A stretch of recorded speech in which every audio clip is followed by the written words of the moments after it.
Right, well, hello and welcome everyone to a new episode from the Menopause Symposium. My name is Prof Wattar. I'm a Associate Professor of Reproductive Medicine and a BMS Menopause Specialist in London. And today I have the great pleasure of a special guest on the Menopause Symposium, my friend and colleague, Professor Hassan Shehata, who is a consultant, obstetrician and maternal medicine specialist. And he's also the Senior and Global Health Vice President of the Royal College of Obstetricians and Gynaecologists. Hassan, thank you very much for joining us today. Basil, thank you very much for the opportunity. I'm really, really grateful for being in your amazing webinar. I've been a great fan, and I think it's really important to have more of these kind of video cast, if you like, because it's really educational and it's important both for our women as well as our clinicians. So thank you for the opportunity. Appreciate your input. So we're what having your great presence today as a vice president of our college, I wanted to pick something that is exciting to our audience and something that we can discuss at a policy making level, which is an area you're an expert in.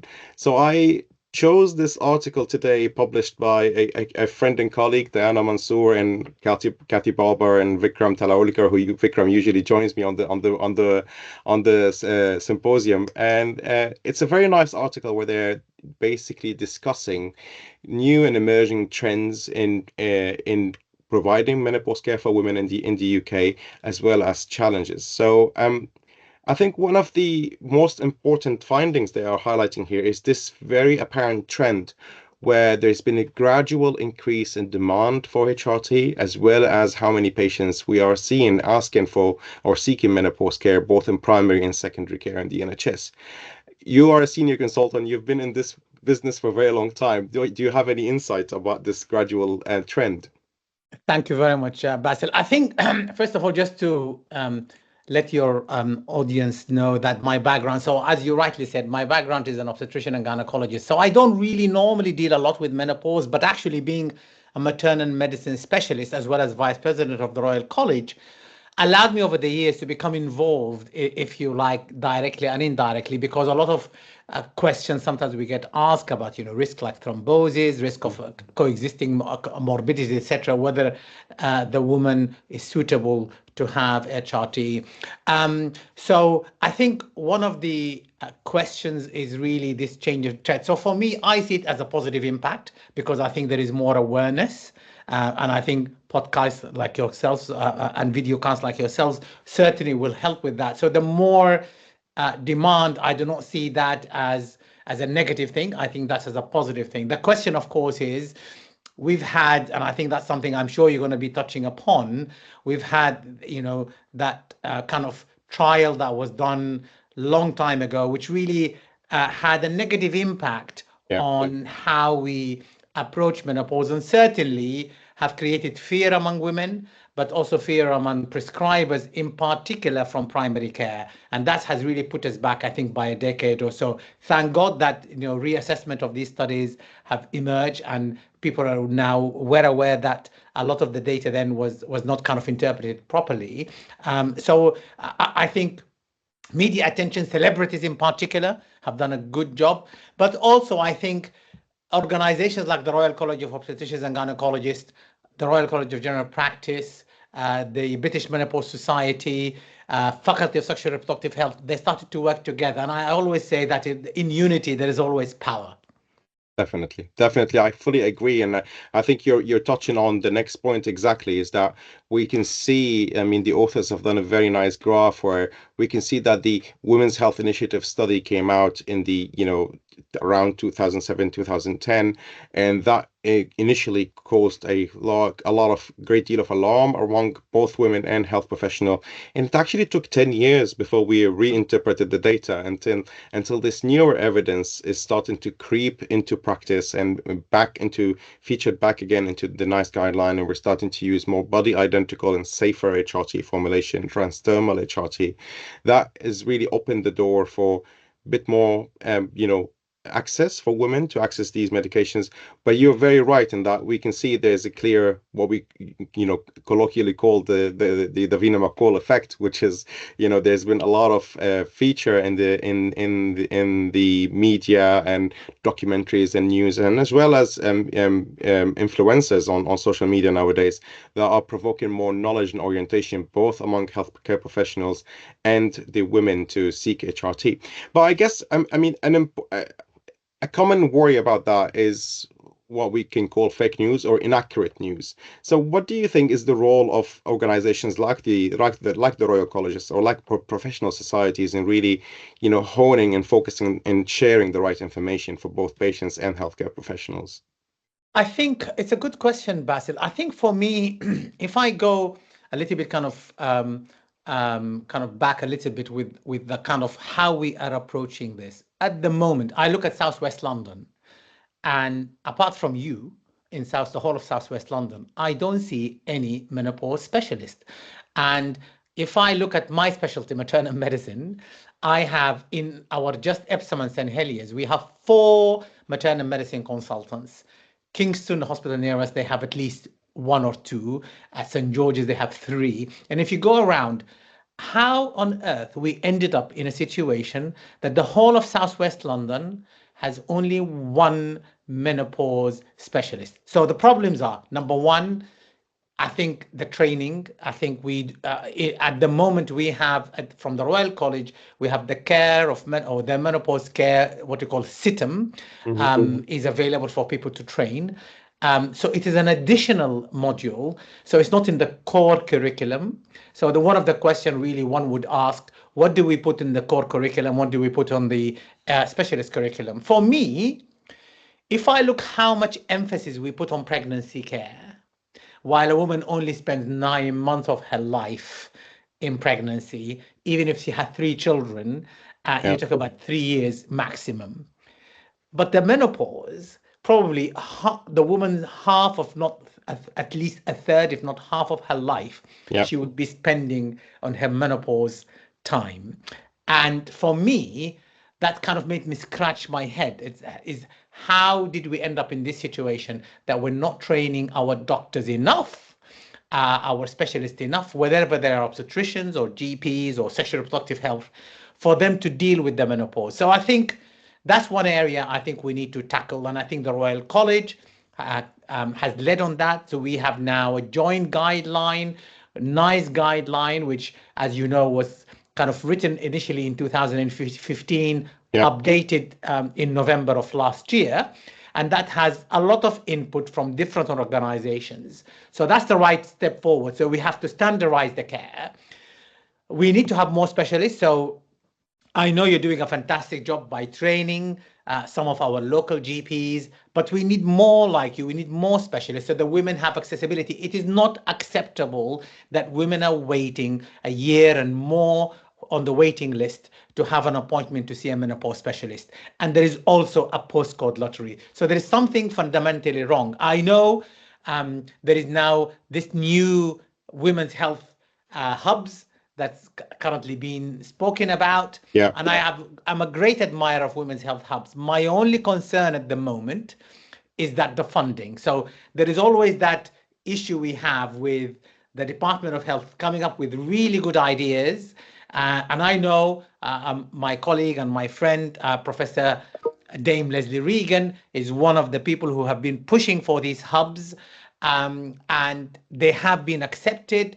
There's some initial money to set them up, but I'm not sure there is a continuation of money. But Yeah. also, who are we going to train? How do we work together? Who's going to be doing these clinics, etc., etc. So there's a lot of work that needs to be done. Yeah, 100%. I think we are also a fan of the women's health helps ideas, particularly, taking specialists out of the secondary care and down to the community. And I'm a strong believer that the best place to provide menopause care for women is in the community, right close to their neighborhoods and to their families. So fully agree. And I think training and education, and now we're seeing a positive move from the BMS. There is an online certificate that a lot of doctors can do to provide, baseline knowledge. But I agree, we need more specialist knowledge. And it's not a secret that the standard gynecology trainee who are finishing training is probably not very comfortable using contraceptives and HRT because they don't get a lot of exposure to it. Another very important sort of opportunity the authors here very eloquently discuss is the role of engaging with patients and providing right top quality education. And I think something again we're seeing that organizations like the NHS, like the Royal Colleges, are breaking away from their traditional sort of insulated habitat, and they're reaching out to the community and speaking more with women. What are your thoughts on such initiatives? I think they're important. I think what we need to is how we focus on the true health needs in the menopause. Mm, So first of all, I think we have to have a holistic assessment. I mean, I refer to your recent podcast where you were talking about polycystic ovaries. mm, Again, people concentrate on one area. Eloquently said it's not just about telling people losing weight. You yes. have to have that holistic approach. So you need to move beyond HRT prescriptions, which are important. Consider mental health, sexual function, cardiovascular risk, bone health, lifestyle, and also socioeconomic context. But also, what's really important to have a culturally sensitive care. We have to address variations in symptoms reporting. How the health seeking behavior and barriers in minority groups. I know, for example, a very good friend of mine who is a fantastic GP, Nijat Arif. She's always talking about how to have that culturally sensitive approach to a lot of these things. Mm, I come from the Middle East, and in the Middle East, they're trying to change the name of menopause to kind of become a modern name, because at the moment, if you look at historically, when I was a medical student, it used to be called the era of hopelessness, mhm, sin al-yas. So that the name itself kind of is derogatory. It's suggests that you should really, a woman in her menopause should really go and wrap herself in a corner and not do anything. So we need to do that. Really, really important. Patient-centered communication. This is really what they're kind of talking about. You have to prioritize yeah. shared decision making and validate the symptoms. For example, using the green climacteric scale to capture the full patient experience. So you need to do things properly rather than randomly. I know this particular area is occupied a lot by the private sector. I'm not against the private sector. I think the private sector has a role, but I think what we need to make sure that if you're seeing someone privately or the NHS, you should have equity in care, you should have equity in guidelines, and you have also important, really, support integrated care pathways that avoid unnecessary referrals and fragmentation. So we need somebody with a holistic approach to look at all these things.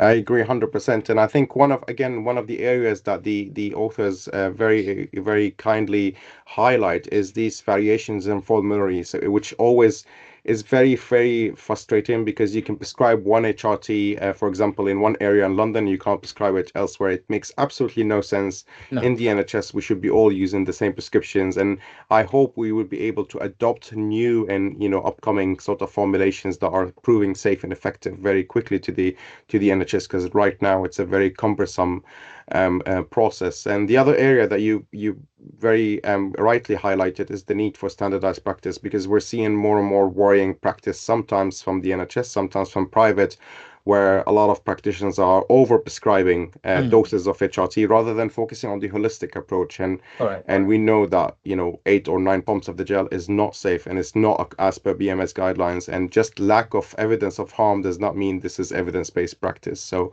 we have Absolutely. we have to highlight these safe elements. Thank you very much, Hassan, for joining us for this lovely chat today, and we're really, thrilled to have you on the Menopause Symposium, and appreciate all your work in the Royal College, and hope to have you back again. Thank you very much, Basil, for the opportunity. And just as a last minute point, as you know, I'm always passionate about global health. Menopause care globally, as I just mentioned about the Middle East, is not really great as well.